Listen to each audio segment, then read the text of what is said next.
అంగన్వాడీ కార్యకర్తలపై పని భారం తగ్గించేందుకు యాప్ల సంఖ్యను తగ్గించాలనే ప్రతిపాదనతో కేంద్ర ప్రభుత్వాన్ని కోరింది ఏపీ ప్రభుత్వం. పాలకొల్లు నియోజకవర్గంలో అంగన్వాడీ కార్యకర్తలకు ఉచితంగా 5G సెల్ ఫోన్లను పంపిణీ చేశారు మంత్రి నిమ్మల రామానాయుడు. పిల్లల పోషణ, తల్లుల ఆరోగ్య పర్యవేక్షణ మరింత సమర్థవంతంగా జరిగేందుకు డిజిటల్ వ్యవస్థ వినియోగపడుతుందని తెలిపారు. అంగన్వాడీలు ప్రభుత్వానికి కీలక భుజాలని, వారి సమస్యల పరిష్కారానికి ప్రభుత్వం కట్టుబడి ఉందని పేర్కొన్నారు నిమ్మల.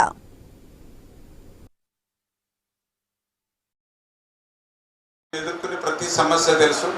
అదేవిధంగా యాప్లు కూడా ఎక్కువైనాయి, అవి కూడా వర్క్ ఎక్కువ ఉంది. ఇంకా మేము కూడా సెంట్రల్ గవర్నమెంట్ దృష్టికి తీసుకెళ్ళింది ఆ యాప్లు తగ్గించి, అందులోనూ కూడా మీరు విలేజ్ల్లో పనిచేస్తారు, ఇంటింటికి వెళ్ళాలి, అక్కడ సిగ్నల్స్ ఉండాలి.